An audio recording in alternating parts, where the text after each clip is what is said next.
Hello everybody. चलिए हम इस वीडियो में क्लास 9th के साइंस का ओसवाल बुक्स के सैम्पल पेपर 3 के सभी क्वेश्चन के सॉल्यूशन देखते हैं। यह जो है पार्ट बी है। इसके पहले मैं पार्ट ए इसका डाल चुका हूँ। पार्ट ए जो है आप उसको प्लेलिस्ट में देख सकते हैं। सैम्पल पेपर 3 के पार्ट ए जो है प्लेलिस्ट या डिस्क्रिप्शन में देख सकते हैं। यह पार्ट बी है। पार्ट ए में मैं क्वेश्चन नंबर 1 से लेके 20 तक सभी क्वेश्चन को डाल चुका हूँ उसका सॉल्यूशन। इसमें हम सेक्शन बी, सेक्शन सी और सेक्शन डी मतलब हम क्वेश्चन नंबर 21 से लेके क्वेश्चन नंबर 37 के सभी क्वेश्चन के सॉल्यूशन देखते हैं। चलिए स्टार्ट करते हैं हम क्वेश्चन नंबर 21 से। देखिए सेक्शन बी है ना, सेक्शन ए तो मैं डाल चुका हूँ। 21 देखिए क्या है। Write two similarity and one dissimilarity between mitochondria and plastid. Mitochondria और प्लास्टिड के बीच में 2 सिमिलरिटी बताना है और 1 डिसिमिलरिटी बताना है। देखिए सिमिलरिटी पहले लिखते हैं। सिमिलरिटी क्या होता है? माइटोकॉन्ड्रिया। देखिए पिछले वाले वीडियो में इसके सेक्शन ए में मैं सबका फंक्शन बताया हूँ कि किसे माइटोकॉन्ड्रिया बोलते हैं, फिर प्लास्टिड का क्या काम होता है, सेंट्रोसोम का क्या काम होता है, राइबोसोम का क्या काम होता है, फिर न्यूक्लियस का, फिर इंडोप्लाज्मिक रेटिकुलम। इसको मैं बहुत ही सिंपल लैंग्वेज में बताया हूँ, आप उसको उसमें देख सकते हैं। तभी भी मैं यहाँ पे बता दूँ माइटोकॉन्ड्रिया क्या होता है। माइटोकॉन्ड्रिया जो है ये सेल के अंदर रेस्पिरेशन का काम करता है, इसे पावर हाउस ऑफ सेल कहते हैं। वही प्लास्टिड जो है इसके वजह से प्लांट के लिप्स में कलर आते हैं। देखिए अब इसमें 2 सिमिलरिटी बताना है, 2 सिमिलरिटी और क्या बताना है, 1 डिसिमिलरिटी। देखिए सिमिलरिटी, देखिए सिमिलरिटी मैं बता दूं माइटोकॉन्ड्रिया और प्लास्टिड क्या होते हैं, ये डबल मेम्ब्रेन बाउंड ऑर्गेनेले होते हैं। क्या होते हैं? जो माइटोकॉन्ड्रिया और प्लास्टिड होते हैं ये डबल मेम्ब्रेन या जो है डबल मेम्ब्रेन बाउंड ऑर्गेनेले होते हैं। दोनों जो है इनके ऊपर कितना रहता है, 2 मेम्ब्रेन होते हैं, 2 झिल्ली रहती हैं। फिर उसके बाद प्लास्टिड और माइटोकॉन्ड्रिया के पास क्या होता है, have their own genetic materials. इसके पास हैव, देखिए आप इसको मैं पॉइंट वाइज कर दे रहा हूँ, आप इसको डिस्क्राइब करके लिख दीजिएगा। Have their own genetic part. मैं एक इसमें एक्स्ट्रा भी लिख देता हूँ। देखिए ये जो दोनों जो है ना रेस्पिरेशन का काम करते हैं, दोनों जो है रेस्पिरेशन का काम करते हैं। रेस्पिरेशन का कैसे? जो आपका माइटोकॉन्ड्रिया है वह सेल के अंदर रेस्पिरेशन का काम करता है, वही प्लास्टिड जो है वो प्लांट के लिप्स के अंदर रेस्पिरेशन का काम करता है। अब देखिए डिसिमिलरिटी भी लिखनी है एक ना, डिसिमिलरिटी आप क्या लिख देंगे, एक ही लिखना है। देखिए हम बताते हैं क्या, वही माइटोकॉन्ड्रिया जो है, देखो ये जो है माइटोकॉन्ड्रिया, डिसिमिलरिटी क्या लिखेंगे, देखो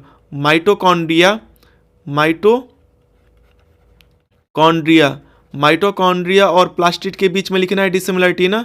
देखिए माइटोकॉन्ड्रिया और प्लास्टिड के बीच में, तो देखिए माइटोकॉन्ड्रिया जो रेस्पिरेशन करता है इसका काम क्या है, ये सेलुलर रेस्पिरेशन करता है। ये सेल के अंदर सेलुलर रेस्पिरेशन करता है। कौन सेलुलर रेस्पिरेशन करता है? आपका माइटोकॉन्ड्रिया। वही जो प्लास्टिड है इसका काम क्या है, यह प्लांट के अंदर रेस्पिरेशन करता है। क्या? प्लांट के अंदर रेस्पिरेशन का मतलब क्या? प्लांट में फोटोसिंथेसिस के द्वारा जो ये ग्रीन पिगमेंट जो क्लोरोफिल होती है वो स्टोर करती है ना, तो प्लांट जो रेस्पिरेशन करता है, प्लांट जो फोटोसिंथेसिस के द्वारा रेस्पिरेशन करता है उसका काम कौन करता है? प्लास्टिड करता है। देखिए माइटोकॉन्ड्रिया क्या होता है, अब इसका देखिए यह एनर्जी को स्टोर करता है। ये देखिए पावर हाउस ऑफ सेल बोलते हैं इसे। यह क्या करता है? प्रोड्यूस करता है। यह प्रोड्यूस करता है क्या? प्रोड्यूस करता है एनर्जी को in the form of packet ATP के रूप में। एटीपी मतलब क्या? Adenosine triphosphate. वही जो है यह सिंथेसिस करता है किसको? यह सिंथेसिस करता है ग्लूकोज को। किसको? ग्लूकोज को। और and it store as starch. It store as starch. यह स्टार्च के रूप में उसको स्टोर करता है। तो ये आप सिमिलरिटी और डिसिमिलरिटी इसमें लिख सकते हैं। चलिए इसमें देखते हैं आर वाला क्वेश्चन को। इसमें क्या है R, state the difference between tendon and ligament. Tendon और लिगामेंट के बीच में आपको डिफरेंस बताना है, किसे हम टेंडन बोलते हैं और किसे हम लिगामेंट बोलते हैं। देखिए कैसे लिखेंगे टेंडन और लिगामेंट के अंदर डिफरेंस। देखिए जो टेंडन होता है यह ज्वाइन होते हैं बोन से मसल तक। ये किससे ज्वाइन होते हैं, bone to muscles. Bone to किससे ज्वाइन होते हैं, बोन टू मसल्स। वही लिगामेंट जो है यह बोन टू बोन, हड्डी से हड्डी जोड़ी रहती है। क्या हड्डी से हड्डी को कौन जोड़ती है, लिगामेंट। वही टेंडन किसको जोड़ता है, हड्डी को मसल से जोड़ती है। दूसरी चीज ये लिमिटेड फ्लेक्सिबिलिटी होती है, लिमिटेड, इसमें लिमिटेड फ्लेक्सिबिलिटी होती है। लचीली जो होती है, लिमिटेड फ्लेक्सिबिलिटी, लचीली इसमें क्या होती है, लचीलापन कम होता है। और इसमें लचीलापन ज़्यादा होता है। हैव इलास्टिसिटी, इलास्टिसिटी इसमें होती है, मतलब लचीला ज़्यादा होता है, इसमें कम लचीला होता है। टेंडन देखिए और इसके पास मोर स्ट्रेंथ होता है, ताकत इसके पास क्या होता है, इट हैव मोर स्ट्रेंथ। हाँ वही लिगामेंट के पास, इसके पास लेस स्ट्रेंथ होता है। क्या होता है, लेस स्ट्रेंथ। कैसे करेंगे, मेन डिफरेंस क्या है, बोन से मसल को क्या जोड़ती है, टेंडन। बोन को बोन से क्या जोड़ती है, लिगामेंट। कम फ्लेक्सिबिलिटी किसमें होती है, टेंडन में। इलास्टिसिटी मतलब फ्लेक्सिबिलिटी ज़्यादा किसमें होती है, लिगामेंट में। स्ट्रेंथ किसमें ज़्यादा होता है, टेंडन में। स्ट्रेंथ कम होता है आपका लिगामेंट में। चलिए देखते हैं अब हम नेक्स्ट क्वेश्चन को। नेक्स्ट क्वेश्चन देखिए न्यूमेरिकल है, क्वेश्चन नंबर 22 क्या है, kinetic energy of an object moving with velocity 5 metre पर सेकेंड इज दिस। मतलब है आपका काइनेटिक एनर्जी कितना दिया हुआ है, 25 जूल दिया हुआ है। वेलोसिटी आपकी क्या दी हुई है, 5 मीटर पर सेकेंड दिया हुआ है। क्या निकालना है इसमें, फाइंड द मास इसमें निकालना है। हम क्या जानते हैं, kinetic energy equal to half mv²। इस पे वैल्यू पुट अप कीजिए। काइनेटिक एनर्जी 25 है, हाफ मास इसमें निकालना है। v क्या है इसमें, v इसमें है 5, तो 5 × 5, 5 का स्क्वायर हो जाएगा ना। देखो इसको काटो, 5 5 जा 25, ये 25 से कट गया, मतलब मास आपका क्या आ गया, 2 kg। लेकिन इसमें एक और आगे है, आगे है इसमें फाइंड द मास। मास तो हो गया 2 किलो। फिर what will be it's kinetic energy. Kinetic energy क्या होगा, अगर वेलोसिटी जो है 2 टाइम हो जाए, तो वेलोसिटी 2 टाइम हो जाए, वेलोसिटी कितना हो जाए, नया वेलोसिटी क्या हो जाए, दोगुना हो जाए, तो काइनेटिक एनर्जी आपको बताना है ना। काइनेटिक एनर्जी का फार्मूला क्या होता है, काइनेटिक एनर्जी का फार्मूला होता है हाफ काइनेटिक एनर्जी का हम फार्मूला जानते हैं, half mv²। Value put up कीजिए, हाफ मास कितना है इसका, मास हम यहाँ पे इसका निकाले हैं 2, और वेलोसिटी क्या हो जाए, तो वेलोसिटी कितना है 5, लेकिन बोला है कि दोगुना हो जाए। 5 का दोगुना कितना हो जाएगा, 10, तो मतलब 10 हो जाएगा। और 10 का स्क्वायर है ना, तो 10 × 10, ये 2 से 2 कैंसिल हो गया, मतलब कितना आ गया 100, जो 100 आपका जूल। काइनेटिक एनर्जी कितना आ जाएगी, काइनेटिक एनर्जी आपकी 100 जूल। यही इसका आंसर हो जाएगा जब इसमें आप वेलोसिटी डबल कर देंगे तो। चलिए देखते हैं अब हम नेक्स्ट क्वेश्चन को। नेक्स्ट क्वेश्चन देखिए क्या है, क्वेश्चन नंबर 23। क्वेश्चन नंबर 23 ये आपका कि classify the following as pure substance. आपको क्लासीफाई करना है कि कौन सी चीज़ प्योर सब्सटेंस है और या फिर मिक्सचर है, कौन सी चीज़ प्योर है या मिक्सचर है। अगर मिक्सचर है तो आपको बताना है कि होमोजीनियस है कि हेट्रोजीनियस है।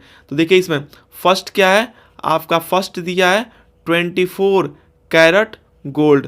24 कैरेट गोल्ड क्या है, प्योर है कि इम्प्योर, मिक्सचर है, तो ये प्योर सब्सटेंस है। क्या है ये प्योर सब्सटेंस है। फिर देखिए सेकेंड ऑप्शन, देखिए इसमें क्या है, सेकेंड ऑप्शन है एयर। एयर क्या है, एयर आपका मिक्सचर है। फिर आगे क्या दिया है, अगर मिक्सचर है तो इंडिकेट कीजिए कि होमोजीनियस है कि हेट्रोजीनियस है। तो एयर जो मिक्सचर है वो कैसा मिक्सचर है, जो आपका एयर मिक्सचर है ये होमोजीनियस मिक्सचर है। कैसा है, होमोजीनियस मिक्सचर है। होमोजीनियस मिक्सचर का मतलब क्या है, इसके सभी पार्टिकल यूनिफॉर्मली मिले हुए हैं।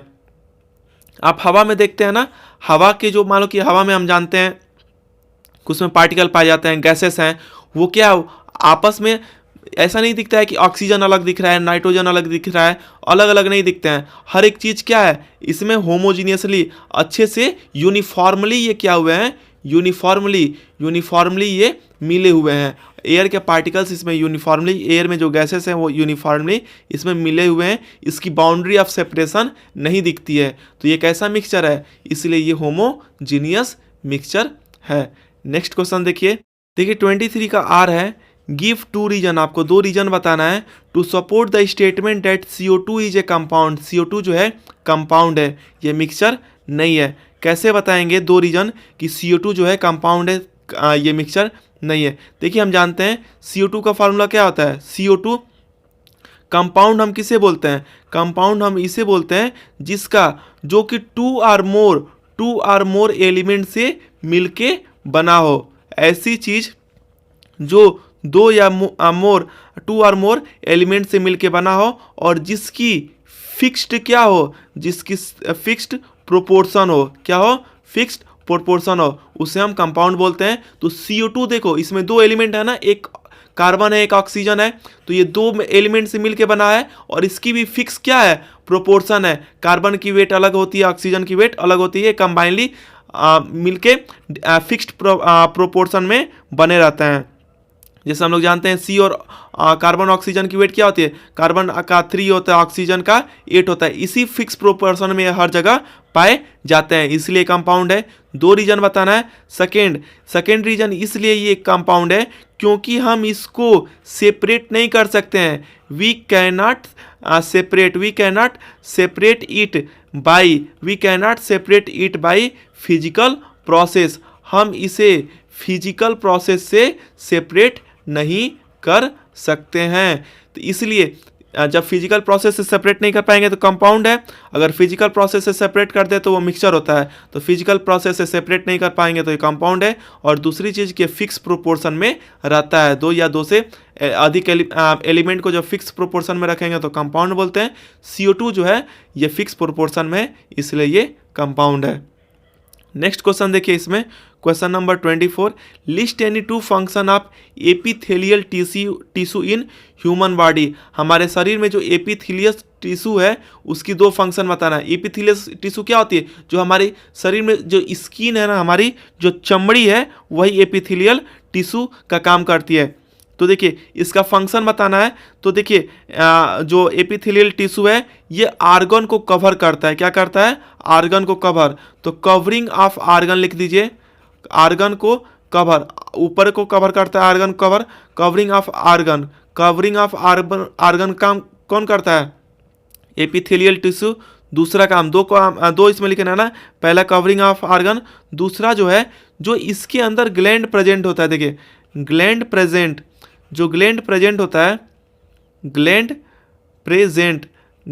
प्रेजेंट इन देम, इनके अंदर ग्लैंड प्रेजेंट इन देम, इनके अंदर जो ग्लैंड प्रेजेंट होता है, हेल्प इन, यह काम मदद करते हैं, इन वेरियस सेक्रेशन, बहुत सारे चीज़ों को निकालने में काम करते हैं, वेरियस सेक्रेशन में काम करते हैं, बहुत सारे चीज़ों को निकालने में, SECRE, बहुत सारी चीज़ों को निकालने में काम करते हैं। कौन सी चीज़, एग्जाम्पल में आपका स्वीट्स, पसीना निकालने में काम करता है, ऑयल, शरीर से जो ये तेल टाइप का होता है ये, और एक्सेट्रा 6 निकालते हैं। तो एपिथेलियल टिश्यू का काम क्या होता है, जो आपका स्किन हो, स्किन जो है बाहरी जो चमड़ी है आपकी, वो कौन से, वहाँ पे जो टिश्यू रहती है वो कौन सा काम करता है, एक तो आर्गन कवर करने में, और दूसरा जो इसमें ग्लैंड प्रेजेंट होता है वो पानी और ऑयल निकालता है हमारे बॉडी से, ये इसका काम होता है। नेक्स्ट क्वेश्चन देखिए, इसमें 25 है, pesticides are chemical that are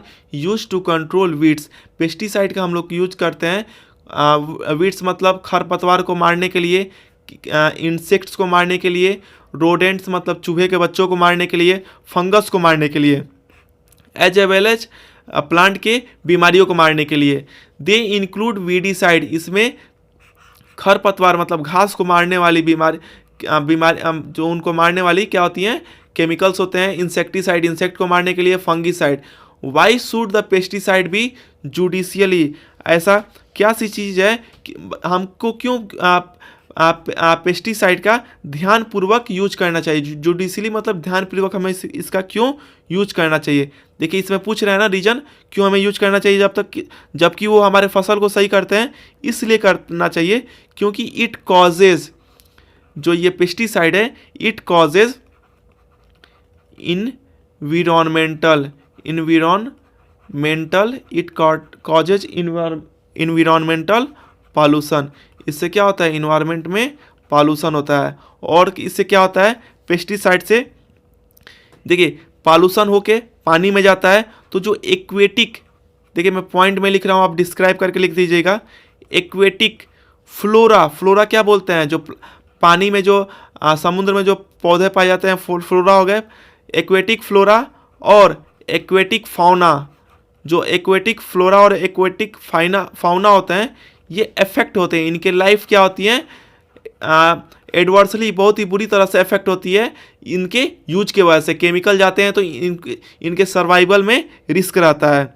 फिर देखिए और इसमें क्यों यूज करना चाहिए, क्योंकि ये जो हार्मफुल, देखिए क्योंकि हार्मफुल केमिकल्स जो हैं इसमें हार्मफुल केमिकल्स हैं, वो क्या होते हैं, वो बॉडी के, मान लीजिए वो अगर आप मान लो कि छोटे से पौधे पे डाले उसको, चिड़िया उसमें से उसके अनाज खाए, जैसे चने के पौधे में डाल दिए, चना को क्या खा गई, चिड़िया खा गई, तो चिड़िया के शरीर में पहुंच गई। फिर देखिए साइकिल कैसे बनेगा। हार्मफुल केमिकल जो है ये रीच करता है, ये पहुंचता है, हार्मफुल केमिकल रीच पहुंचता है the bodies, reach the bodies, ये पहुंचता है reach the bodies of bird, चिड़ियों के शरीर में पहुंच जाता है। उसके बाद क्या होता है, एनिमल्स के भी शरीर में पहुंचता है, क्योंकि चना हम भी खाते हैं, जानवर भी खाते हैं और ह्यूमन बींग्स भी खाते हैं।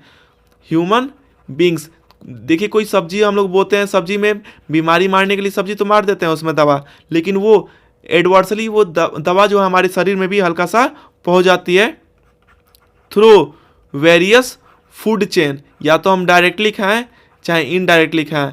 ये जो है पेस्टिसाइड्स जो है हमारे बॉडी में भी पहुंच जाती है, और इससे क्या होता है, हमारे बॉडी को एडवर्सली बुरी तरीके से ये अफेक्ट करती है। इसलिए ये जो दिया गया है ना, पेस्टिसाइड को हमें बहुत ही ध्यानपूर्वक से यूज करना चाहिए। चलिए देखते हैं अब हम नेक्स्ट क्वेश्चन को। नेक्स्ट क्वेश्चन देखिए क्या है, classify the following as a chemical और फिजिकल चेंज। आपको बताना है कि कौन केमिकल चेंज और कौन फिजिकल चेंज। देखो वाटर बॉयल टू स्टीम, पानी को आप भाप बनाएंगे तो क्या चेंज हो जाएगा, ये आपका फिजिकल चेंज हो जाएगा, क्योंकि आप इसको रिवर्स कर सकते हैं, भाप से फिर पानी बना सकते हैं। सेकेंड देखिए, कागज़ को जलाना क्या हो गया, ये केमिकल चेंज हो गया। केमिकल चेंज क्यों हो जाएगा, क्योंकि हम इसको रिवर्स नहीं कर सकते हैं। जले हुए पेपर से आप फिर जले हुए जो राख है उससे हम पेपर नहीं बना सकते हैं। नेक्स्ट क्वेश्चन देखिए इसमें क्या है, नेक्स्ट क्वेश्चन है 27 का, देखो सेक्शन सी चालू हो गया।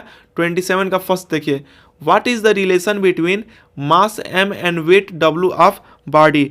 देखो क्या रिलेशन हो, देखो हम जानते हैं फोर्स इज इक्वल टू क्या होता है, force is equal to mass into acceleration होता है, और force is equal to earth के ग्रेविटी में क्या हो जाएगा, एक्सीलरेशन क्या हो जाता है, ग्रेविटी के बराबर हो जाता है। फोर्स को ही हम वेट से मेजर करते हैं, तो वेट इक्वल टू क्या हो जाता है, m इंटू जी। तो यही रिलेशन होता है, पूछ रहे हैं ना, रिलेशन पूछ रहा है मास और वेट में, तो मास और वेट में यही रिलेशन होता है।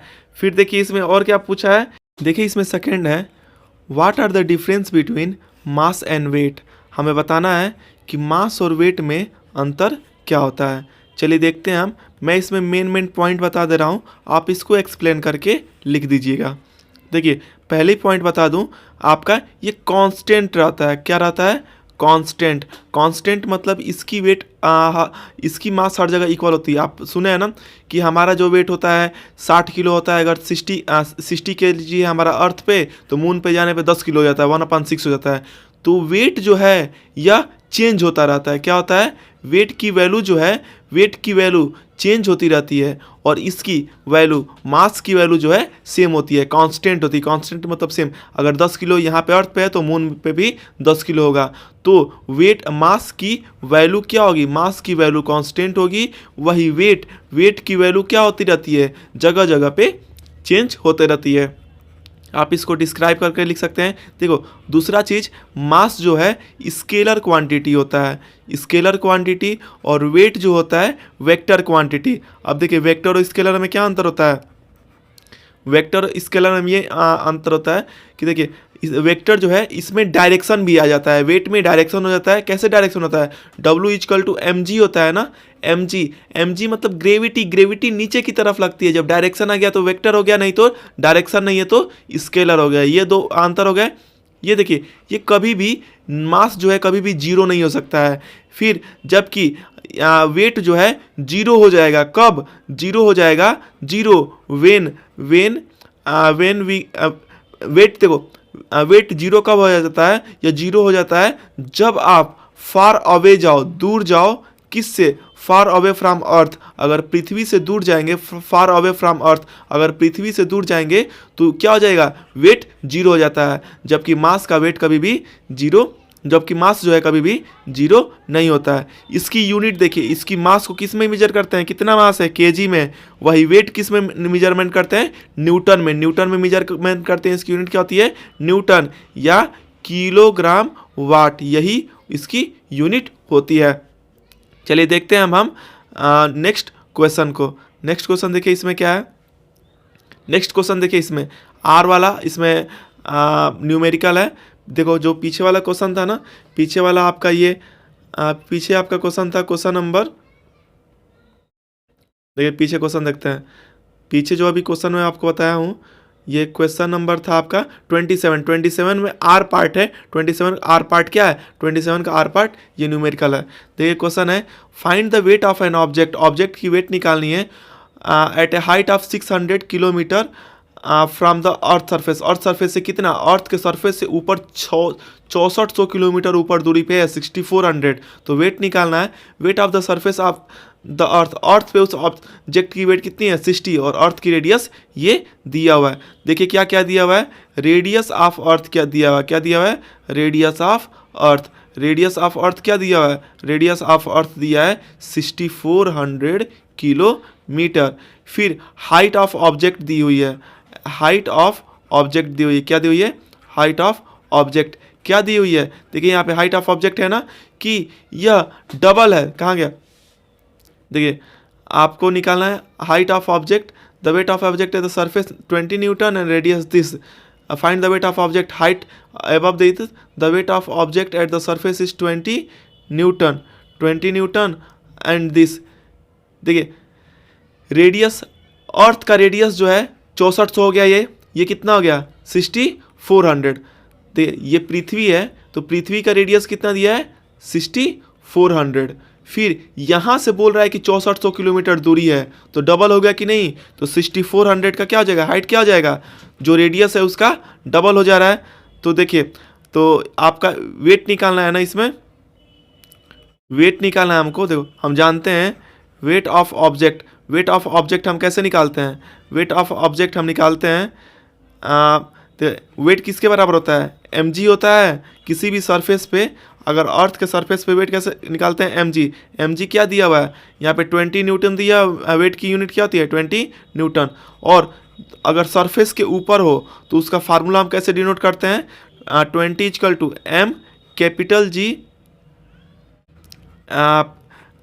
Capital M upon r²। यही वेट को अर्थ के सरफेस के ऊपर डिनोट करता है। फिर देखिए इसकी वेट हमें निकालना है, वेट हमें निकालना है, वेट एट हाइट h निकालना है। कहाँ निकालना है, हाइट h, जब उसकी ऊंचाई हाइट पे हो। तो मतलब जो आप mg निकालेंगे, वेट निकालेंगे, वो हाइट h पे निकालेंगे।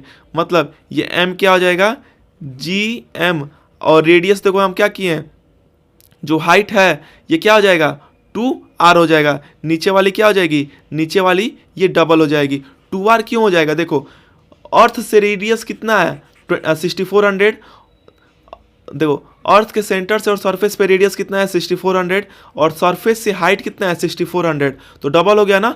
आर पहले था, आर आर कितना हो गया 2r हो गया।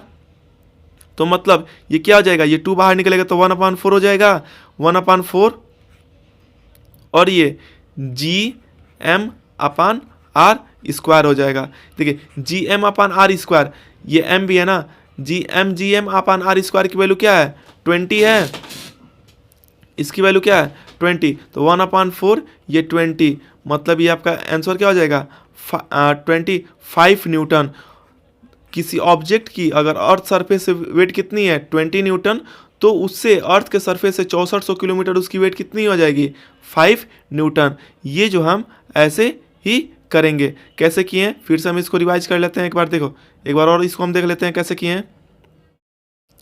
अगर आप इसको ध्यान से देखेंगे, देखिए अर्थ की रेडियस क्या दिया हुआ है 6400, ऑब्जेक्ट कितने दूरी पे है 2r कैसे हो गया, अर्थ की रेडियस r हो गया, रेडियस दिया 6400 किलोमीटर और सरफेस से भी 6400 किलोमीटर हो गया, मतलब ये रेडियस r है तो r इतना डिस्टेंस है कि नहीं, तो हाइट कितना हो गया 2r हो गया। मास, ये देखो वेट कैसे निकालते हैं हम, किसी भी ऑब्जेक्ट का वेट निकालते हैं mg से निकालते हैं। तो देखो मास, ये आपका वेट कितना दिया हुआ है 20, m ये हो गया और g की वैल्यू क्या होती है, एक्सीलरेशन ड्यू टू ग्रेविटी की वैल्यू क्या होती है, g की वैल्यू होती है GM/r² होता है, GM/r²। तो m और g की जगह पे ये पुट कर दीजिए। फिर देखिए हाइट इतने पे क्या हो जाएगा m, g के जगह ये, तो 1/4 ये m ये हो गया और इसकी वैल्यू क्या दी थी 20 दी थी, तो इसको काट के अब 5 न्यूटन हो गया। चलिए देखते हैं हम नेक्स्ट क्वेश्चन को। नेक्स्ट क्वेश्चन देखिए 28 क्या है, 28 है write any two difference between physical and chemical change, give one example in which both physical and chemical change take place. ये कोई दो डिफरेंस लिखना है फिजिकल चेंज और केमिकल चेंज में, और एक एग्जांपल बताना है जिसमें पता चले कि फिजिकल चेंज और केमिकल चेंज बोथ, दोनों एग्जांपल देना है जिसमें दोनों फिजिकल चेंज और केमिकल चेंज दोनों आकर हो। देखिए मैं पहले डिफरेंस बता दे रहा हूँ। यहाँ पे आप लीजिए फिजिकल चेंज, और किसके बारे में डिफरेंस बताना है, हमें बताना है फिजिकल चेंज और केमिकल चेंज के बारे में, केमिकल चेंज के बारे में। देखिए कैसे करेंगे। फर्स्ट देखिए डिफरेंस, फिजिकल चेंज और केमिकल चेंज में अंतर। इसमें फिजिकल में नो न्यू सब्सटेंस फॉर्म होता है, नो न्यू सब्सटेंस फॉर्म। जैसे अगर हम पेपर है, एग्जाम्पल में कटिंग ऑफ पेपर है, पेपर को ही काटे, पहले पेपर था काटने के बाद भी पेपर बना, तो ये कटिंग ऑफ पेपर क्या हो गया, कोई भी नया सब्सटेंस फॉर्म नहीं हो रहा है, तो ये फिजिकल चेंज हो गया। वही अब देखिए इसमें क्या होता है न्यू सब्सटेंस फॉर्म होता है, केमिकल चेंज में न्यू, ये new NEW, new substance form होता है। जैसे एग्जाम्पल मैं आपको बता दूं, रस्टिंग ऑफ आयरन था, लोहा था पहले, फिर उस पर जंक लग गया, RUSTING, रस्टिंग ऑफ आयरन, लोहा था उस पर जंक लग गया, मूर्छा लग गया, तो ये क्या हो गया केमिकल चेंज हो गया। फिर इसमें देखिए और नई चीज़ आप इसमें देखेंगे कि ये रिवर्सिबल होता है। क्या होता है रिवर्सिबल होता है। रिवर्सिबल मतलब जैसे पेज को फाड़े, फिर पेज से हम कटे हुए पेज से इसको हम नया पेज बना सकते हैं रिसाइकिल करके। जबकि ये जैसे लोहा है, लोहा को गर्म किए, फिर उसको शेप अलग किए, फिर वो उसको उसी शेप में कर सकते हैं। तो रिवर्सिबल मतलब वो रिवर्सिबल होता है, और ये इरिवर्सिबल होता है। क्या होता है इरिवर्सिबल,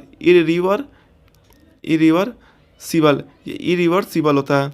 स्पेलिंग देखिए इरिवर्सिबल होता है। जैसे कि एग्जाम्पल में आप देखिए ये रस्टिंग ऑफ आयरन ही देखिए, लोहा था, लोहा पे मूर्छा लग गया फिर ये मूर्छा लग गया तो न्यू सब्सटेंस फॉर्म हो गया ना, फिर मूर्छे को आप लोहे में कन्वर्ट नहीं कर सकते हैं, यही हो गया।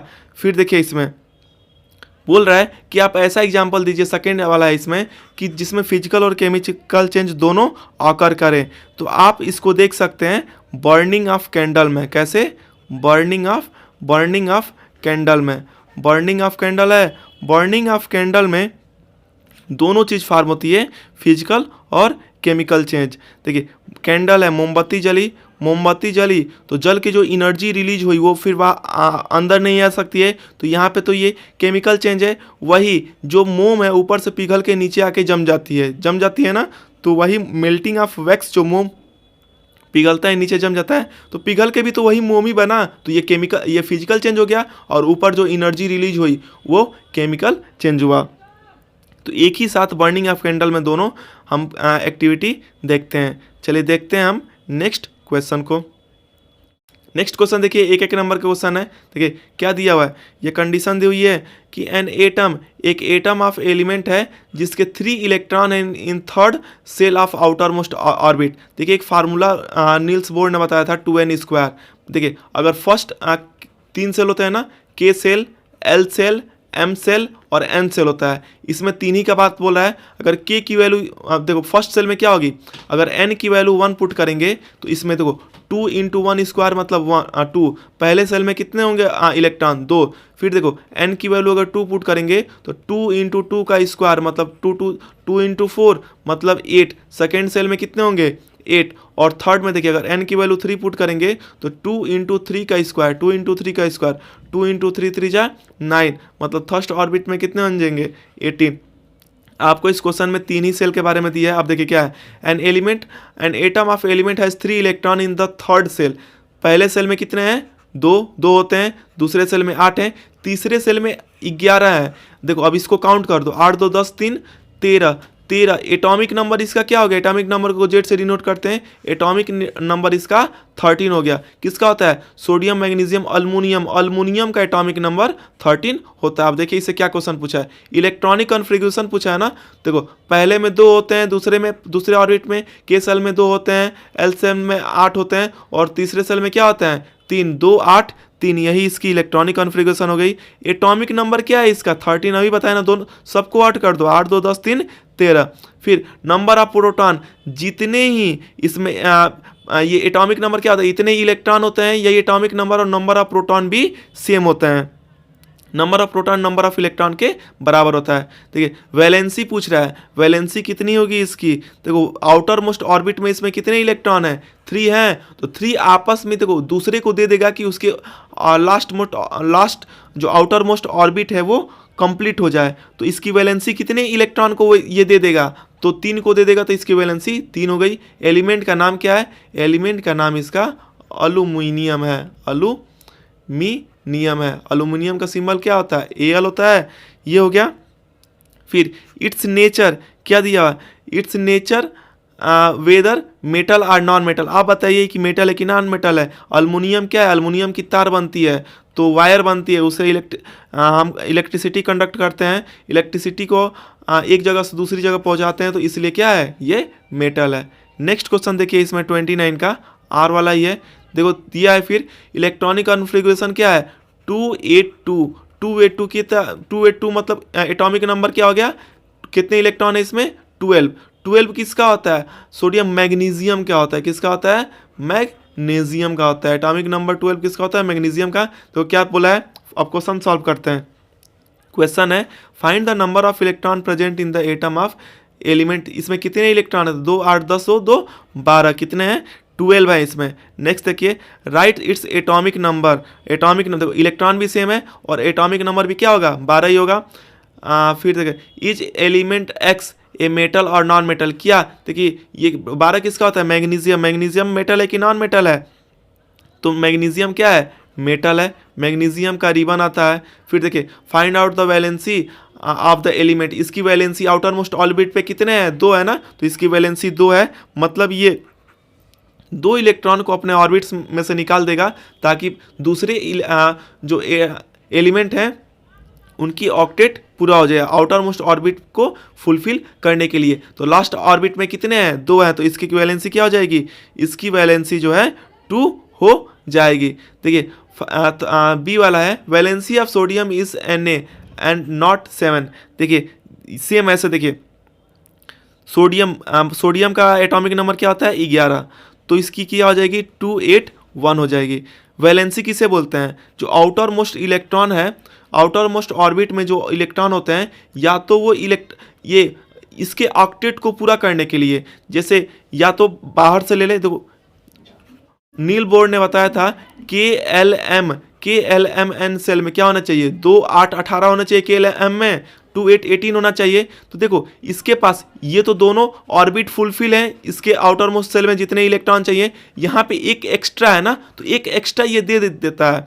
पूछ रहा है कि 7 क्यों नहीं है, तो 7 कैसे होगा, देखो अगर ये अपने आउटर मोस्ट ऑर्बिट को फुलफिल करना चाहेगा, देखो 7 बहुत ही डिफिकल्ट हो जाएगा, किसी भी एलिमेंट से 7 मांगना बहुत ही डिफिकल्ट हो, क्या होगा, डिफिकल्ट होगा, वही एक को आसानी से दे सकता है। तो इसलिए कम नंबर होने की वजह से, जैसे आप 8 है ना, 8 में से आप प्रोबेबिलिटी देखिए, अगर 4 से नीचे है तो उसमें मैक्सिमम में मैक्सिमम नहीं, सब में देते हैं। देखिए ऊपर क्या था, मैग्नीशियम में कितना था, 4 से कम है 2 तो दे दिया, वही अगर 5 रहता तो पूरा करने के लिए 8 चाहिए, तो ये 3 ले लेता, यहाँ पे 1 है, तो ये बहुत ही डिफिकल्टी होगी कि किसी से 7 ले, इसीलिए इसकी वैलेंसी 7 नहीं होती है, ये 1 दे देता है, ताकि ये इसका आउटर मोस्ट ऑर्बिट क्या हो जाए, स्टेबल हो जाए। नेक्स्ट क्वेश्चन देखिए क्या है, देखिए नेक्स्ट क्वेश्चन है 30, a ball is allowed to roll down from a inclined plane. मतलब अगर कोई ऐसे इंक्लाइंड प्लेन है, सरफेस है, यहाँ से एक गेंद को बॉल को ऐसे रोलिंग किया जा रहा है, गिराया जा रहा है, it reach the foot of the plane and continue to roll, ये यहाँ तक आया, जैसे ऊपर से नीचे आएगा तो यहाँ तक आया, फिर ऐसे रोलिंग होता रहा है, फिर on the ground it stop after travelling some distance, फिर बेशक सी चीज़ें यहाँ पे रुक जाता है, फिर पूछ रहा है कुछ दूरी पे जाने के बाद रुक जाता है। Is this the violation of the law of inertia, क्या ये लॉ ऑफ इनर्शिया का वायलेशन है, उसका अवहेलना कर रहा है, आपको आंसर का रीजन देना है। देखिए पहले इनर्शिया समझ लो क्या होती है। इनर्शिया किसे बोलते हैं, न्यूटन का फर्स्ट लॉ है, किसका है, फर्स्ट लॉ ऑफ न्यूटन को क्या बोलते हैं, इनर्शिया। इसकी डेफिनेशन समझो, कोई भी चीज़ अगर रेस्ट में है तो रेस्ट ही में रहेगी, कोई भी चीज़ अगर मोशन में है तो मोशन ही में ही रहेगी, अगर कोई एक्सटर्नल फोर्स नहीं लगाया जाए तो।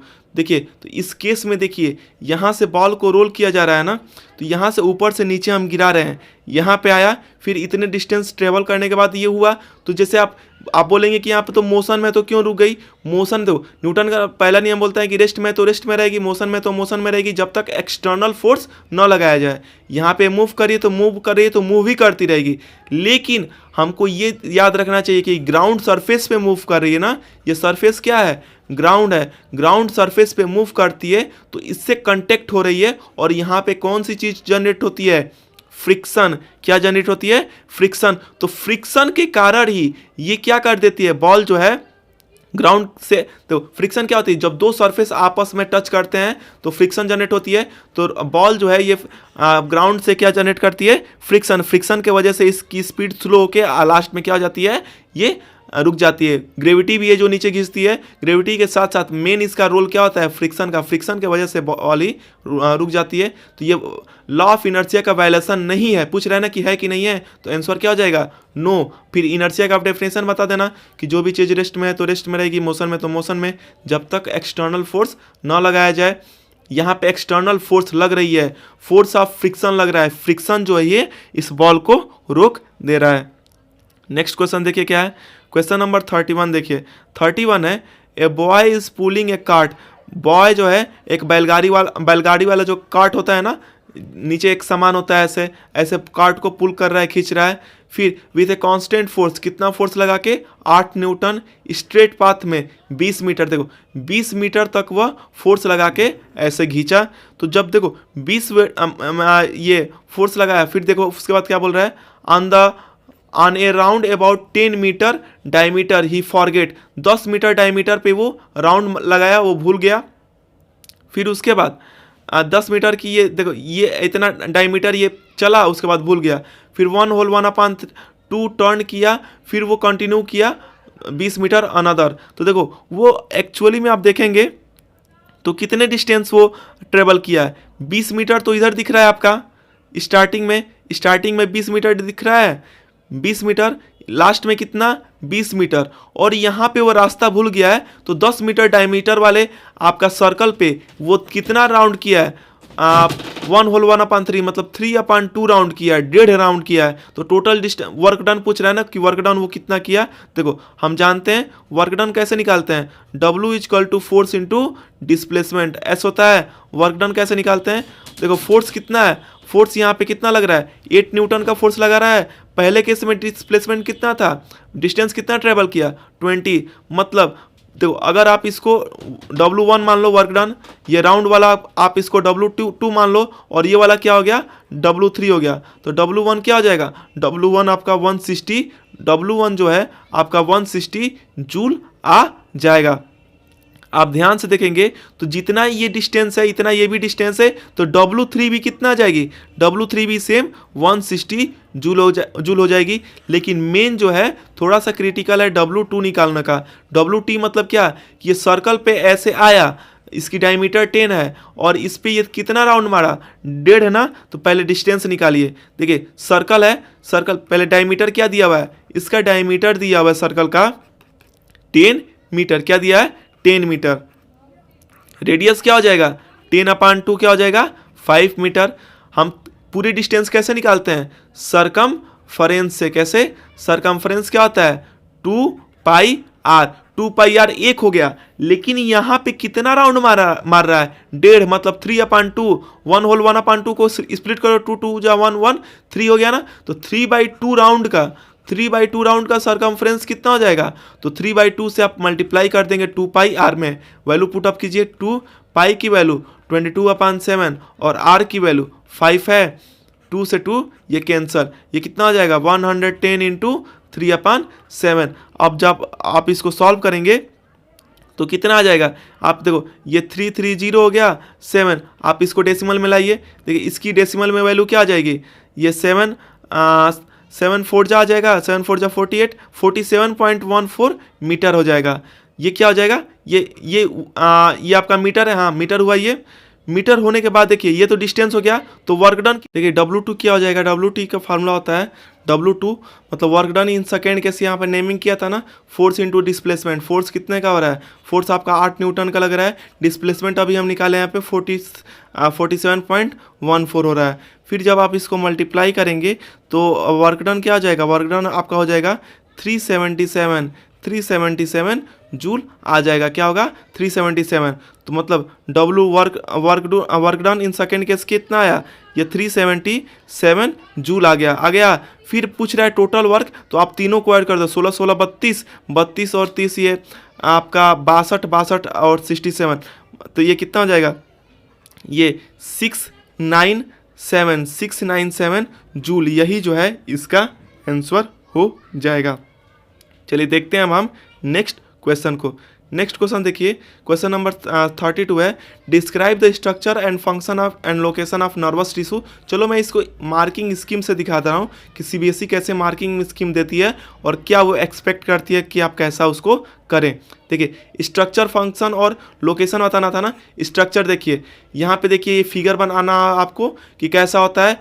ये देखो ये लॉन्ग थिन हेयर लाइक आप इसके पार्ट एराइज होते हैं। देखो यहाँ पे नर्वस टिश्यू जो होता है ये बना हुआ रहता है किससे, न्यूरॉन से। न्यूरॉन क्या होता है, ये सेल के बॉडी से कंसिस्ट होता है, इसके अंदर न्यूक्लियस होता है और साइटोप्लाज्म होता है। आप इसको देख सकते हो, न्यूक्लियस है यहाँ पे, और ये एक्सॉन, ये जो मैसेज जो ट्रांसफ़र करता है, ये लॉन्ग हेयर लाइक स्ट्रक्चर होता है, लास्ट में एंडिंग होती है। तो आपको ये स्ट्रक्चर ऐसे बनाना है। फंक्शन क्या होता है, फंक्शन ये किसी भी, अगर मान लो आपके पैर में चोट लगी, मैसेज जो दिमाग में पहुंचाने का काम कौन करता है, नर्वस सिस्टम ही करता है। तो फंक्शन क्या हुआ, ये स्टिमुलेट करता है, जो नर्व सेल होते हैं ट्रांसमिट करता है बहुत ही तेज़ी से, एक जगह से दूसरी जगह मैसेज पहुंचाने का काम करता है। जैसे मान लीजिए सिंपल सी एग्जांपल मैं दे रहा हूं, अगर मान लो ये आप हैं, अगर आपके पैर में कोई मच्छर यहाँ पे काट रहा है, तो ये मैसेज आएगा दिमाग पे, फिर दिमाग से मैसेज आएगा हाथ पे, फिर हाथ ही आपको पैर को ऐसे मारता है। तो ये फंक्शन कौन करता है, ये नर्वस सिस्टम ही करता है। एक जगह से दूसरी जगह तक, सॉरी ये इसको इरेज कर देते हैं, एक जगह से दूसरी जगह तक जो मैसेज पहुंचाने का काम करता है वो कौन करता है, नर्वस सिस्टम। और ये बहुत ही तेज़ी से स्टिमुलेट बहुत ही तेज़ी से होता है। लोकेशन कहाँ है, नर्वस सिस्टम का लोकेशन कहाँ है, ये तो ब्रेन में होता है, स्पाइनल कॉर्ड में भी पाए जाते हैं, और नर्व्स जो नर्वस टिश्यू है, ये नर्वस टिश्यू है, इसकी लोकेशन क्या होती है, दिमाग में पाए जाते हैं। स्पाइनल कॉर्ड जो पीछे वाली रीढ़ की हड्डी है उसमें है, और नर्व्स में भी ये पाए जाते हैं। चलिए देखते हैं हम नेक्स्ट क्वेश्चन को। 33 देखिए, can a single cell live independently on its own. क्या ऐसा हो सकता है कि एक ही सेल है, एक ही सेल का इंसान जिंदा रह सकता है, यस रह सकता है कि नहीं रख सकता है, तो आंसर क्या हो जाएगा, यस हो सकता है। कौन से सेल, उस वैसे सेल को, वैसे ऑर्गेनिज्म को क्या बोलते हैं, यूनिसेलुलर ऑर्गेनिज्म बोलते हैं। क्या बोलते हैं, यूनिसेलुलर ऑर्गेनिज्म। ऐसे ऑर्गेनिज्म जो जिस वो बस एक सेल हो उसके अंदर और वो जिंदा रह सके, उसे क्या बोलते हैं, unicellular organism. Explain by giving example, example इसको देके बताना ना। देखिए एग्जाम्पल में आपका हो जाएगा अमीबा। अमीबा है, अमीबा जो एक ही सेल से रहता है। एक और आप इसमें एग्जाम्पल ले लीजिए, पैरामीशियम। पैरामीशियम अमीबा हो गया और पैरामीशियम हो गया। ये इसमें से आप कोई भी एक एग्जांपल ले सकते हैं। और ये कैसे रहते हैं, जो ये सिंगल सेल परफॉर्म करता है ऑल लाइफ प्रोसेस, यही जो इसमें जो है जो सिंगल सेल होता है अमीबा और पैरामीशियम में, सिंगल सेल ही कैन परफॉर्म, ये परफॉर्म कर सकता है, single cell perform all the life process. ये सभी जो लाइफ की प्रोसेस है ये सभी परफॉर्म करता है, समझे। फिर चलिए देखते हैं हम नेक्स्ट क्वेश्चन को। बस ये इसमें यही है, पूछा है कि क्या रह सकता है, तो हाँ रह सकता है। एग्जाम्पल दे दीजिए इसमें, अमीबा पैरामीशियम, और ये एक ही सेल जो है सभी लाइफ के काम को करता है। नेक्स्ट क्वेश्चन देखिए इसमें क्या है, क्वेश्चन नंबर 34। देखिए 34 क्या है, कैटल आर फीड्स। जो गांव में गाय होती हैं, काऊ होती हैं, कैटल को फीड किया जाता है रफेज से। रफेज क्या होता है, जैसे आप खाना खाते हैं तो सलाद जो होता है ना, वो रफेज कंटेंट होता है। कंसेंट्रेट क्या होता है, खरी होता है। ऐसे वाई क्यों बोला जाता है, क्यों उनको फीड किया जाता है, विच फीड एडिटिव्स, कौन सा फीड एडिटिव्स जो है कैटल को दिया जाता है। Which feed additives are added in the cattle feeds, cattle के भोजन में कौन सी चीज़ें ऐड की जाती है उनके न्यूट्रिएंट्स के साथ, यही इसमें पूछ रहा है। देखो मैं इसको पहले फिगर्स इसको समझ लो क्या हो रहा है। जो देखिए ये जो कैटल है ना, यहाँ पे जो आप यहाँ पे देख रहे हैं गाय को, ये गाय देखिए ये क्या खा रहे हैं, जो ये खाना खाते हैं चोकर खाते हैं। देखो कैटल को जब हम खाना देते हैं तो रफेज से देते हैं। क्यों देते हैं, एक एक रीजन देखो। रफेज जो होता है खुरदुरा होता है, रफेज होता है ना, तो रफेज इसलिए देते हैं कि टू प्रोवाइड, हम इनको प्रोवाइड क्या कर सकें, फाइबर। हम इनके खाना में फाइबर ले सकते हैं। हम लोग भी सलाद में प्याज खाते हैं ना, प्याज खीरा काकर खाते हैं ताकि हमारे अंदर भी फाइबर जा सके। वैसे ही रफेज हम कैटल को खिलाते हैं ताकि इनको हम फाइबर दे सकें। फिर देखिए कंसंट्रेट किसे बोलते हैं, आप बोलेंगे कंसंट्रेट, जो गांव में है वो तो जानते हैं। देखो कंसंट्रेट जो है खरी को बोलते हैं। ये जो है गांव में देखो जो भी कैटल होते हैं उनके लिए खरी ये खरीद के आती है और उनको ये खिलाया जाता है, तो इसी को कंसंट्रेट बोलते हैं। तो हम कंसंट्रेट क्यों देते हैं, हम देते हैं ताकि हम उनको प्रोवाइड कर सके, क्या हम उनको प्रोवाइड कर सके प्रोटीन। इस कंसंट्रेट्स में क्या होता है, प्रोटीन होता है और अदर न्यूट्रिएंट्स होते हैं, और दूसरे क्या होते हैं, न्यूट्रिएंट्स होते हैं। क्या होते हैं, दूसरे न्यूट्रिएंट्स होते हैं। फिर देखिए नेक्स्ट है, which feed additives are used in cattle feed apart from nutrients. Nutrients के अलावा हम कौन सी फूड एडिटिव्स उनको हम देते हैं। तो फूड एडिटिव्स पूछ रहा है इसमें ना, देखिए कौन से देते हैं फूड एडिटिव्स जो हम उनको देते हैं।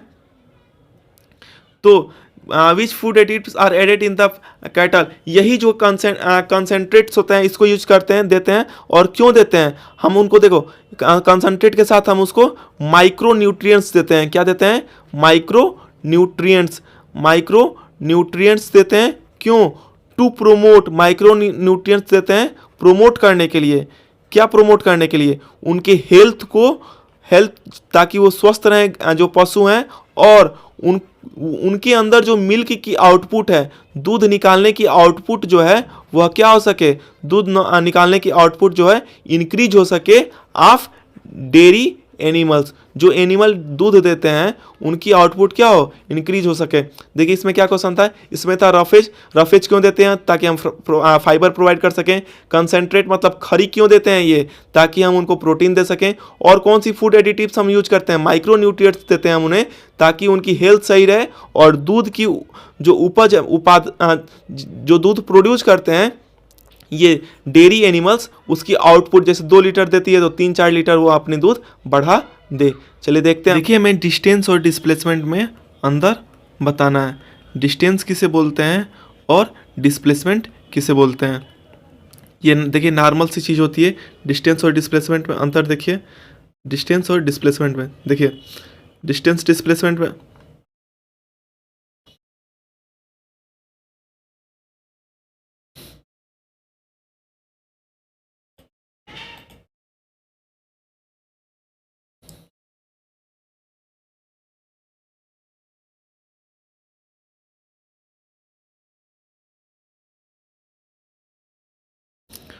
देखिए हमें डिस्टेंस और डिस्प्लेसमेंट के बारे में अंतर बताना है। पहले समझ लो इसको, अगर कोई ऑब्जेक्ट ये ए है, ये बी है, ए से बी तक गया, फिर बी से सी तक गया, तो ऑब्जेक्ट ए से बी फिर बी से सी ऐसे गया तो इसे डिस्टेंस बोलते हैं। वही डिस्प्लेसमेंट क्या होता है, डिस्प्लेसमेंट आपका होता है, displacement in the sense shortest distance होती है, ए टू सी चला गया तो ये शॉर्टेस्ट डिस्टेंस क्या होती है, ये डिस्प्लेसमेंट होती है। तो डिस्टेंस जो होता है, देखो डिस्टेंस की डेफिनेशन लिख लो, डिस्टेंस पूछ रहा है ना, डिस्टेंस किसे बोलते हैं, डिस्टेंस जो होता है यह लेंथ होता है किसका, distance is the length of actual path, distance is the length of actual path, ये एक्चुअल पाथ की लेंथ होता है travel by a body, travel by a body, travel by a body in given time, किसी भी time में जो कोई भी ऑब्जेक्ट है जो एक्चुअल, जैसे ए से बी गई, बी से सी गई, ये एक्चुअल पाथ है। वही डिस्प्लेसमेंट क्या होता है, डिस्प्लेसमेंट में आप कर देंगे ये शॉर्टेस्ट डिस्टेंस होता है, क्या होता है, shortest distance between 2 point, shortest distance between 2 point. देखो यहाँ से ए से सी तक जाने का 2 रास्ता है, एक तो ए से बी होके जाओ सी, तो ये डिस्टेंस हो गया, एक्चुअल पाथ हो गया, लेकिन शॉर्टकट मार दो, ये ए से सी चले जाओ तो शॉर्टेस्ट डिस्टेंस है ना 2 पॉइंट के बीच में, इसे हम डिस्प्लेसमेंट बोलते हैं। नेक्स्ट देखिए इसमें, नेक्स्ट इसका सेकेंड वाला देखिए, सेकेंड क्या है, सेकेंड है इसमें अंडर व्हाट कंडीशन, किस कंडीशन में distance and magnitude of displacement equal, कौन सी कंडीशन होगी कि डिस्टेंस भी हो इक्वल हो, डिस्टेंस किसके बराबर इक्वल हो जाए, डिस्टेंस जो है डिस्प्लेसमेंट के बराबर इक्वल हो जाए, डिस्टेंस जो है डिस्प्लेसमेंट के बराबर इक्वल कब होगा, ये इक्वल होगा जब ऑब्जेक्ट, कोई ऑब्जेक्ट है, जब ऑब्जेक्ट इज ट्रेवलिंग, जो ऑब्जेक्ट है वो ट्रेवल कर रहा है in a on a straight line, on a straight line, जब कोई ऑब्जेक्ट ट्रेवल करेगा स्ट्रेट लाइन में और इन वन डायरेक्शन। देखिए कोई ऑब्जेक्ट है ऐसे यहाँ से ऐसे सीधे गया ना, तो ए से बी तक गया, 5 किलोमीटर की दूरी है, मान लो 5 किलोमीटर की दूरी है तो सीधे गया, तो एक्चुअल डिस्टेंस तो 5 ही है। शॉर्टकट क्या मारेगा, जब एक स्ट्रेट लाइन में एक ही पाथ पे जाएगा तो वो क्या हो जाएगा, वो उस केस में क्या हो जाएगा, डिस्टेंस और डिस्प्लेसमेंट क्या हो जाएंगे, इक्वल हो जाएंगे। चलिए देखते हैं हम इसमें नेक्स्ट पार्ट को। नेक्स्ट पार्ट है इसमें क्वेश्चन नंबर 3 देखिए क्या है, the minute hand of A wall clock, जो घड़ी की दीवार है ऐसे, मिनट हैंड 10 सेंटीमीटर बड़ी है, कितनी बड़ी है ये मिनट हैंड, ये मिनट वाली सुई कितनी बड़ी है, 10 सेंटीमीटर का। देखिए क्या क्वेश्चन है, फाइंड इट्स डिस्प्लेसमेंट बताना है and distance covered from 10 AM to 30 AM, आपको बताना है कि वो इसकी डिस्प्लेसमेंट ये कितना ट्रेवल कर रहा है, कितना डिस्टेंस ट्रेवल कर रहा है 10 बजे से लेकर 10:30 तक। तो देखो 10 ऐसे बजता है, लेकिन मिनट हैंड का हमको बताना है, 10 यहाँ पे हुआ और 10:30 मतलब नीचे आ गया 10:30, तो इसकी ये डिस्टेंस बताना है कि ये कितना ट्रेवल की। आप ध्यान से देखेंगे तो ये सर्कल है, पूरा सर्कल के ये आधा ट्रेवल किया ना, तो टोटल लेंथ को क्या बोलते हैं, सरकम फ्रेंस क्या बोलते हैं, सरकमफ्रेंस बोलते हैं। और कितना ट्रेवल की है घड़ी मिनट वाली सुई, यहाँ 10 बजे से 10:30 तक कितना ट्रेवल की, ठीक है 10 तो ऐसे बचता है, लेकिन मिनट वाला के डिस्टेंस पूछ रहा है, तो मिनट वाली यहाँ से यहाँ तक आई, तो कितना सरकमफ्रेंस में पूरा सर्कल हो गया, लेकिन आधा ही कही, तो आधा मतलब क्या 1/2, और सरकमफ्रेंस क्या होता है 2πr, तो 1/2 इंटू 2, पाई की वैल्यू क्या है 22/7। और देखिए कितनी लॉन्ग है 10 है ना, तो यही इसकी रेडियस हो जाएगी। मिनट की सुई कितनी बड़ी है 10 मीटर, तो रेडियस आपका ये 10 हो जाएगा। इसको कट कर दो 2 से 2, मतलब 220/7, ये कितना हो जाएगा 31/43 सेंटीमीटर। यही जो है ये क्या की, ये डिस्टेंस ट्रेवल की ना, पूछ रहा है कितना डिस्टेंस ट्रेवल की, तो ये इतना डिस्टेंस ये ट्रेवल की। फिर देखिए इसमें डिस्प्लेसमेंट पूछ रहा है, डिस्प्लेसमेंट क्या हो जाएगा, डिस्प्लेसमेंट देखिए ट्रेवल की, तो ये तो यहाँ से मूव की, तो डिस्टेंस हो गया 3143। डिस्प्लेसमेंट कितना हुआ, ये यहाँ से इस पॉइंट से, देखो डिस्प्लेसमेंट क्या होती है, दो पॉइंट के बीच की डिस्टेंस को डिस्प्लेसमेंट बोलते हैं, शॉर्टेस्ट पॉइंट। तो यहाँ से यहाँ तक कितना है 10 मीटर 10 सेंटीमीटर, और यहाँ से यहाँ 10, तो डिस्टेंस कितना हो जाएगा 10 + 10 कितना हो जाएगा, डिस्प्लेसमेंट आपका 20 सेंटीमीटर हो जाएगा। चलिए देखते हैं हम इसमें नेक्स्ट क्वेश्चन को। नेक्स्ट क्वेश्चन देखिए क्या इसमें, नेक्स्ट क्वेश्चन है क्वेश्चन नंबर 36। देखिए क्या है, calculate the number of electron, proton और न्यूट्रॉन कैलकुलेट करना है किसी भी एटम एलिमेंट के एटम में जिसका एटॉमिक नंबर कितना दिया हो, जिसका एटॉमिक नंबर आपका दिया हुआ है 20, और मास नंबर कितना दिया हुआ है, और मास नंबर आपका दिया हुआ है 40। देखिए 20 एटॉमिक नंबर किसका होता है, आप इसको देखेंगे। देखिए इसमें जो पूछ रहा है इलेक्ट्रॉन, देखो एटॉमिक नंबर इलेक्ट्रॉन है, एटॉमिक नंबर 20 दिया हुआ है, इसमें क्या निकालना है, नंबर ऑफ इलेक्ट्रॉन निकालना है। तो देखो नंबर ऑफ इलेक्ट्रॉन कितने हो जाएंगे, जितना एटॉमिक नंबर होता है उतना ही नंबर ऑफ इलेक्ट्रॉन हो जाता है, तो इलेक्ट्रॉन की संख्या कितना हो गया 20, और इतने ही देखो, और नंबर ऑफ प्रोटॉन क्या हो जाएंगे, नंबर ऑफ प्रोटॉन कितना होंगे, नंबर ऑफ प्रोटॉन भी आपके 20 हो जाएंगे। इलेक्ट्रॉन की संख्या के बराबर ही नंबर ऑफ प्रोटॉन होता है। और नंबर ऑफ न्यूट्रॉन भी पूछा है, नंबर ऑफ न्यूट्रॉन कैसे निकालते हैं, नंबर ऑफ न्यूट्रॉन निकालते हैं हम, ये आप इसमें माइनस कर देंगे, ये जो एटॉमिक मास है, मास नंबर जो है, मास नंबर में से आप एटॉमिक नंबर को माइनस कर देंगे तो नंबर ऑफ न्यूट्रॉन हो जाएगा। तो नंबर ऑफ आपका न्यूट्रॉन की संख्या कितनी आ जाएगी 20, तो इलेक्ट्रॉन भी 20 है, प्रोटॉन भी 20 है, और न्यूट्रॉन मास नंबर में से आप एटॉमिक नंबर माइनस कर दिए तो 20 आपका नंबर ऑफ ये न्यूट्रॉन आ गया। Right electronic configuration, electronic configuration लिखना है कि किस ऑर्बिट में कितने, देखो पहले में 2 होते हैं, दूसरे में 8, 2 8 कितने हो गए 10, और लास्ट में कितने आएंगे, देखिए 8 से ज़्यादा नहीं होता है, तो 2 8 8 हो गया, 2 8 8 और 2, इसको काउंट करोगे 2 8 10, 10 8 18, 18 2 20। यही इसके इलेक्ट्रॉनिक कॉन्फ़िगरेशन है। क्या है, इलेक्ट्रॉनिक कॉन्फ़िगरेशन भी इसका क्या है, इलेक्ट्रॉनिक कॉन्फ़िगरेशन है आपका 2 8 8 2, यही होता है। फिर देखिए draw the structure of atom, आपको एटम का स्ट्रक्चर आपको ड्रॉ करने के लिए यहाँ पे बोल रहा है। कैसे करेंगे, एटम के अंदर बीच में क्या होता है, प्रोटॉन होता है प्लस न्यूट्रॉन होता है। फिर देखिए इसके पहले ऑर्बिट में कितने हैं, 3 ऑर्बिट है ना, 3 ऑर्बिट बना लीजिए, 4 है इसमें, 1 2 हो गया, ये 3 और ये आपका ये 4 ऑर्बिट हो गया। इलेक्ट्रॉन को इसमें डिस्क्राइब कीजिए। देखिए यहाँ पे ध्यान से देखिए, इलेक्ट्रॉन देखो पहले में कितने हैं 2 इलेक्ट्रॉन बना दो यहाँ पे, दूसरे ऑर्बिट में कितने हैं 8, तो 2 हो गए, ये 2 2 4 हो गए, फिर 4 2 6 हो गए, 6 2 8 हो गए, फिर तीसरे वाला में भी 8, तो 2 2 हो गए, फिर 2 2 4 हो गए, फिर 4 2 6 हो गए, फिर 6 2 8 हो गए, और लास्ट में कितने हैं, 2, कहीं भी 2 बना दो, यहाँ बना दिए।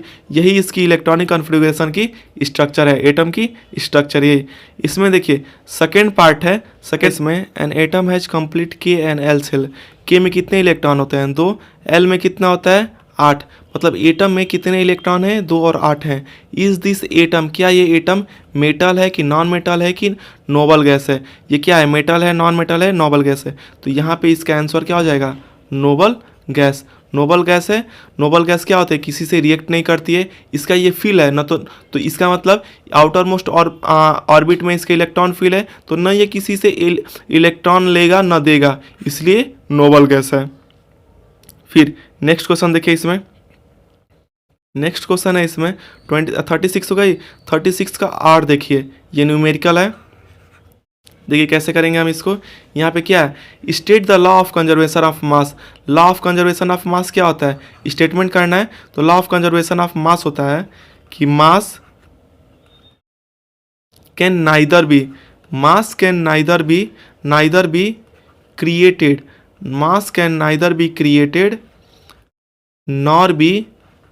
nor destroyed, mass can neither be created nor destroyed in a chemical reaction।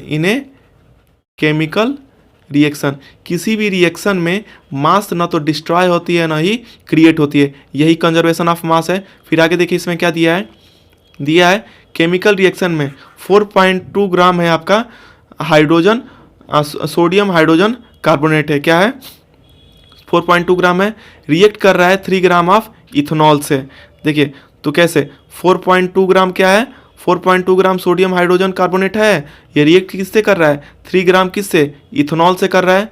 फिर ये द प्रोडक्ट ऑब्टेन, जो प्रोडक्ट हमें इसको रिएक्ट करने पे जो प्रोडक्ट ऑब्टेन कर रहे हैं हम, 4.1 ग्राम हम क्या पा रहे हैं, सोडियम इथेनोएट, और 0.9 ग्राम हम क्या पा रहे हैं, वाटर पा रहे हैं। फिर 2.2 ग्राम हम क्या पा रहे हैं, कार्बन डाइऑक्साइड पा रहे हैं। So that this observation are in agreement with the law of conservation of mass. आपको बताना है कि ये जो ऑब्जर्वेशन है, आप यहाँ पे नाम लिख लीजिएगा अच्छे से कि 4.2 ग्राम क्या है, 4.2 यहाँ पे नीचे लिख दीजिएगा कि सोडियम हाइड्रोजन कार्बोनेट है, 3 ग्राम के नीचे इथेनॉल एसिड लिख देना, ये आप सोडियम इथेनोएट लिख देना, ये वाटर इसके नीचे लिख देना, और ये आपका ये कार्बन डाइऑक्साइड। बताना है कि लॉ ऑफ कंजर्वेशन ऑफ मास इसमें हो रहा है, इसमें होता है। तो कैसे हम करेंगे, mass of product, mass of reactant जो होता है मास ऑफ प्रोडक्ट के इक्वल होना चाहिए, मास ऑफ प्रोडक्ट के इक्वल होना चाहिए। देखिए मास ऑफ रिएक्टेंट कितने हैं, 4.2 प्लस 3 कितना हो जाएगा, 7.2 हुआ। अब इसमें ऐड करो, इसको अब ऐड करो, प्रोडक्ट कितना निकला, 4.1 प्लस 0.9 प्लस 2.2, तो ऐड करेंगे तो 9 2 10 और ये 2 हुआ, फिर 2 4 6, मतलब ये 7 आ गया, 7.2 ग्राम इधर भी रिएक्टेंट में भी था और प्रोडक्ट में था, तो इसलिए ये वेरीफाई हो गया। क्या वेरीफाई हो गया, law of conservation of mass verify हो गया, क्योंकि जितना रिएक्टेंट था उतना ही हम प्रोडक्ट पाए, तो वेरीफाई हो गया। नेक्स्ट क्वेश्चन देखिए इसमें क्या है, नेक्स्ट है इसमें सेकेंड वाला, आपको बताना है इसमें मोलर मास के बारे में। सेकेंड देखिए, defined molar mass, find the relative molar mass of carbon chloride, इसके निकालना है। देखिए मोलर मास की डेफिनेशन लिख लीजिए, मॉलिक्यूलर मास है, sorry molecular mass. Molecular mass किसे बोलते हैं, मॉलिक्यूलर मास किसी सब्सटेंस का, of a substance, molecular mass किसी भी सब्सटेंस का क्या होता है, molecular mass of a substance क्या होता है, या सम होता है, is the sum of atomic masses, या एटॉमिक मास का सम होता है ऑफ ऑल द एटम, जितने भी एटम पाए जाते हैं, of all the atom in A molecules of substance, किसी भी सब्सटेंस में जितने भी मॉलिक्यूल्स पाते हैं उसके एटॉमिक मास के सम को क्या बोलते हैं, मॉलिक्यूलर मास बोलते हैं। देखिए यहाँ पे अगर मॉलिक्यूल्स क्या दिया हुआ, मॉलिक्यूल्स आपका दिया हुआ है, LES होता है ये, मॉलिक्यूल्स आपका दिया है calcium chloride, CAL calcium chloride दिया हुआ है। कैल्शियम क्लोराइड का आपको मॉलिक्यूलर मास निकालना है। देखिए कैल्शियम क्लोराइड का फार्मूला CaCl2 होता है। मॉलिकुलर मास किसे बोलते हैं? जितने भी एटम हैं इसके एटॉमिक मास को जोड़ दो। देखो कैल्शियम का एटॉमिक मास कितना है? 40, ऊपर दिया हुआ देखिए। यहाँ क्लोराइड कितना है? इसमें 2 है, तो 2 × 35.5 हो जाएगा। तो ये कितना हो जाएगा? 40, और प्लस स्क्वायर करोगे तो 71, ऐड करेंगे तो कितना हो जाएगा? 111.0। ये एटॉमिक इसकी यूनिट हो जाएगी। मॉलिकुलर मास कितना हो जाएगा? यही 111 यूनिट हो जाएगी। चलिए देखते हैं मॉलिकुलर मास किसे बोलते हैं। कोई भी सब्सटेंस है, मॉलिक्यूल्स है, तो इसके एटम के मास को आप ऐड करेंगे तो मॉलिकुलर मास आ जाएगा। यहाँ पे कैल्शियम और 2 क्लोराइड है, इसके एटॉमिक मास को ऐड करोगे तो आपका मॉलिकुलर मास आ जाएगा। नेक्स्ट क्वेश्चन देखिए, ये लास्ट क्वेश्चन है। What is the consequence of the following condition? Following condition के कॉन्सिक्वेंस बताइए। देखो ये वाला क्वेश्चन रिपीटेड है, इसको मैं ये sample paper I think first या सेकेंड किसी में आया है, फर्स्ट या सेकेंड किसी में है। आप उसको देखेंगे सैम्पल पेपर, तो ये वाले क्वेश्चन को मैंने अच्छे से समझाया, आप उसमें इसको देख लीजिएगा कि हाइपोटोनिक सॉल्यूशन कब होता है, हाइपरटोनिक कब होता है, कब जो है आप इक्वल वाटर कंसंट्रेशन होता है, इसको आप समझ लीजिएगा। फिर देखिए इसमें name the material of which the cell membrane and cell wall made of. Cell membrane किससे बना रहता है और सेल वॉल किससे बना रहता है, इसको बताना है। तो सेल मेम्ब्रेन और सेल वॉल किससे बना रहता है, इसको बताना है। देखिए सेल मेम्ब्रेन किससे बना रहता है? सेल मेम्ब्रेन जो है सेलुलोज से बना रहता है। किससे? सेल मेम्ब्रेन जो है आपका, नहीं सॉरी सेलुलोज उल्टा लिख दिया मैं। सेल मेम्ब्रेन जो है किससे बना रहता है? जो सेल मेम्ब्रेन है आपका, सेल मेम्ब्रेन जो है आपका लिपिड और प्रोटीन से बना रहता है। किससे ये बना रहता है? सेल मेम्ब्रेन लिपिड और प्रोटीन, लिपिड एंड प्रोटीन से आपका बना रहता है सेल मेम्ब्रेन। वही सेल वॉल जो होता है ये सेलुलोज से बना रहता है। जो सेल वॉल है आपका सेलुलोज से बना रहता है, वही सेल मेम्ब्रेन लिपिड और प्रोटीन से बनी रहती है। मेम्ब्रेन क्या होती है? पतली झिल्ली होती है जो सेल के किनारे हो, और सेल वॉल इसको प्रोटेक्ट करता है। तो सेल वॉल किससे बना रहता है? सेल वॉल आपका सेलुलोज से बना रहता है, और सेल मेम्ब्रेन कंपोज्ड होता है लिपिड और प्रोटीन से। ये आपका यहाँ पे ये ख़त्म हो गया। ये था आपका सैम्पल पेपर, जो सैम्पल पेपर साइंस का 3 था, इसके सभी क्वेश्चन के सॉल्यूशन। नेक्स्ट वीडियो में हम मिलेंगे सैम्पल पेपर 4 के, साइंस के क्लास 9th के ही ओसवाल के सैम्पल पेपर 4 के सभी क्वेश्चन के सॉल्यूशन के साथ। तब तक के लिए कीप स्माइलिंग। मिलते हैं हम आपसे सैम्पल पेपर 4 के सॉल्यूशन के साथ। Okay, thank you.